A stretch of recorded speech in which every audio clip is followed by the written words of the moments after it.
الحمد للہ وکفیٰ وسلام علی عبادہ الذین اصطفیٰ اما بعد اعوذ باللہ من الشیطان الرجیم بسم اللہ الرحمن الرحیم۔ العزت نے اپنے محبوب صلی اللہ علیہ وسلم کے ذریعے سے ہمیں زندگی کے کس مرحلے پر، کس موقع پر، کس طرح سے حالات سے کو فیس کرنا ہے اس کا طریقہ بتایا ہے کہ اگر تکلیف میں ہیں، پریشانی میں ہیں تو آپ صبر کریں، اللہ کے فیصلے پہ جم جائیں۔ یہ صبر بہت اونچا مقام ہے، اور اگر اللہ پاک نے خوشحالی میں رکھا ہے، نعمتوں میں رکھا ہے، تو پھر آپ اللہ کا شکر ادا کریں۔ صبر کرنے والا بھی جنت میں جائے گا، شکر ادا کرنے والا بھی جنت میں جائے گا۔ لیکن یہ عاجز تو دعا میں یہ درخواست کرتا ہے پیارے اللہ سے، پیارے اللہ میرے محبوب صلی اللہ علیہ وسلم نے خبر دی ہے کہ جو بندہ مصیبت پر صبر کرے گا اور نعمتوں پہ شکر کرے گا، دونوں کو جنت ملے گی۔ پیارے اللہ آپ تکلیف بھیجیں، پھر میں اس پہ صبر کروں، پھر آپ جنت دیں۔ اللہ جی یہ بہت مشکل کام ہے، یہ نہیں ہو سکتا۔ آپ نعمتوں میں رکھیے اور شکر کی توفیق عطا فرمائیے، اور اس راستے سے اپنا قرب خاص عطا فرمائیے، اس راستے سے جنت میں داخلہ نصیب فرمائیے۔ بھئی جب آئس کریم کھا کے، مٹھائی کھا کے جی اللہ کا شکر کر کے جنت مل سکتی ہے، تو پھر مجاہدہ کرنے کی کیا ضرورت ہے؟ بہادری نہ دکھائیں ہم اللہ کو، اللہ کے سامنے عاجزی کے ساتھ پیش آئیں، اپنی کمزوری کو اللہ کے سامنے پیش کریں۔ نیز دوستو ایک بات اچھی طرح سے سمجھ لیں، یہ جو کچھ اعمال کرتے ہیں نا، تسبیحات پڑھتے ہیں، تسبیح و تحمید کرتے ہیں، قرآن پاک کی تلاوت کرتے ہیں، ذکر و اذکار کرتے ہیں، مراقبے کرتے ہیں، یہ جو کچھ کرتے ہیں اس سے اللہ کا کوئی نفع نہیں ہوتا۔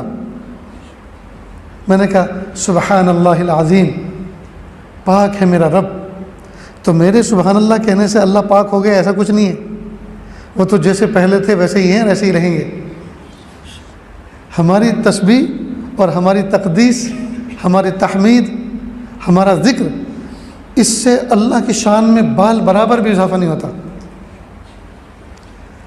تو میں نے جب کہا سبحان اللہ العظیم، پاک ہے میرا رب، تو یہ کہنے سے میرے رب کی پاکی میں اضافہ نہیں ہوا، بلکہ میری پاکی میں اضافہ ہوا۔ ہم جب ذکر کرتے ہیں، اللہ کی تسبیح حمد و ثنا بیان کرتے ہیں، تو اللہ کی شان میں اضافہ نہیں ہوتا، بلکہ اس تسبیح اور تحمید کرنے سے اللہ پاک ہماری شان میں اضافہ فرماتے ہیں۔ قربان جائیں، پیارے اللہ نے ہم سے عبادت بھی کروائی تو کہا تو یہ کہ میرے لیے عبادت کرو، میرے سامنے جھکو، میری عبادت کرو، جی میری تقدیس بیان کرو۔ لیکن اس سب کے کرنے سے حقیقت میں جو تقدیس بیان کر رہا ہے اسی کا نفع ہو رہا ہے۔ اللہ اکبر کبیرہ۔ اس لیے اگر روئے زمین پر بسنے والے انسان حضرت ابوبکر صدیق رضی اللہ عنہ کے مقام کو پہنچ جائیں، اور پوری روئے زمین یہ حرم پاک بن جائے، اور سارے انسان سجدے میں سر رکھ کے صبح قیامت تک سر نہ اٹھائیں، پھر بھی اللہ کی شان میں بال برابر اضافہ نہیں ہوگا۔ اور اگر سارے کے سارے انسان روئے زمین پر بسنے والے وہ شداد، فرعون، حامان کے مقام کو پہنچ جائیں، اور پوری روئے زمین بت کدہ بن جائے، صنم کدہ بن جائے، اور سارے انسان آستینیں چڑھا کر آسمان کی طرف ہاتھ اٹھا کر اللہ تعالیٰ کو نعوذ باللہ گالیاں دیں، تو پھر بھی اللہ کی شان میں بال برابر فرق نہیں آئے گا۔ لا احصی ثناء علیک انت کما اثنیت علی نفسک، رب ویسا ہی ہے جیسا کہ تھا۔ ہماری تسبیح و تحمید سے اس کا قد میں اضافہ نہیں ہوتا، اور ہماری برائی کرنے سے اس کے قد میں اور اس کے مرتبے میں کوئی کمی نہیں آتی۔ پھر یہ سب کرنا کرانا کیا؟ یہ سب مجاہدے، یہ راتوں کا اٹھنا اور یہ تلاوت کرنا اور یہ اور یہ تہجد میں گڑ گڑانا، یہ سب کیا؟ یہ سب ہمارے نفع کے لیے، ہمارا نفع ہے، اللہ کا نفع نہیں۔ اللہ نے اس میں سب میں ہمارے نفع رکھا ہے۔ نیز دوستو، فون میں ہم وقت ضائع کرتے ہیں، واٹس ایپ پہ وقت ضائع کرتے ہیں۔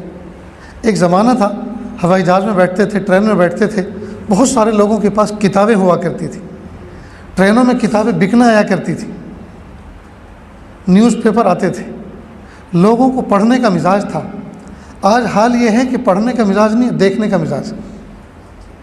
ایک دوسرے کے چہرے دیکھتے ہیں، بدنگاہی کرتے ہیں، سیل فون کے اندر موویز دیکھتے ہیں، ویڈیوز دیکھتے ہیں، کلپ دیکھتے ہیں۔ اب پڑھنے کا مزاج ختم ہو گیا، اب دیکھنے کا مزاج ہو گیا۔ قرآن پاک اللہ کا کلام ہے، کلام اللہ، یعنی اللہ کی گفتگو، اللہ کی بات۔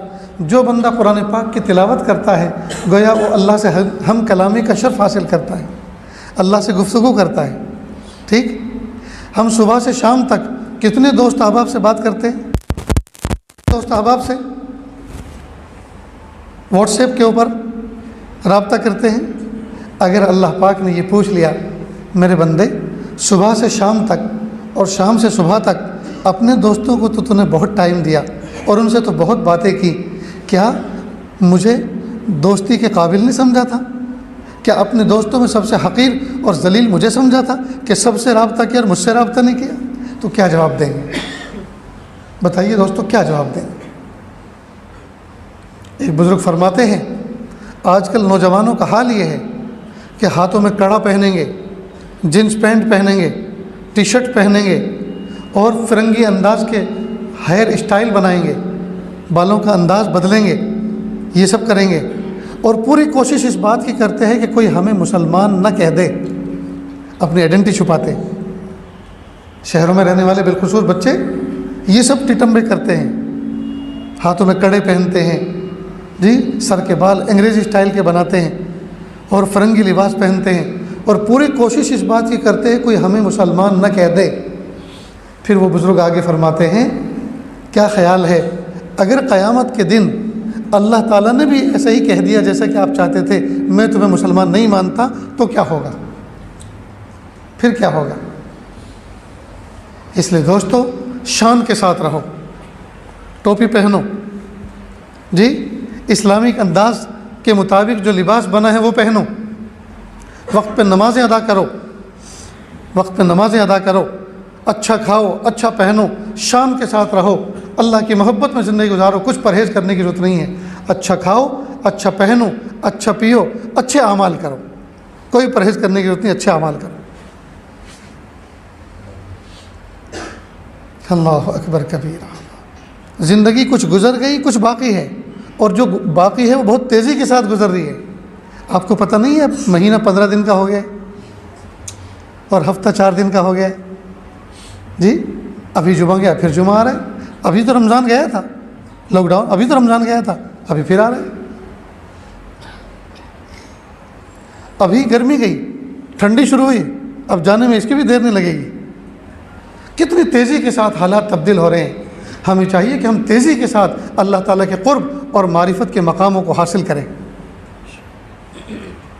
اور کوئی لمبی چوڑی داستان نہیں ہے دوستو۔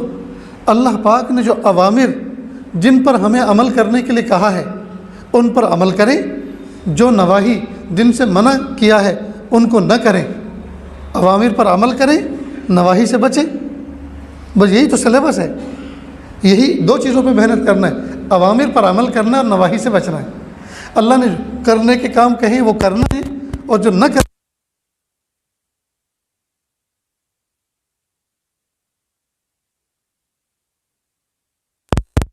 اس کو اس طرح سے لیں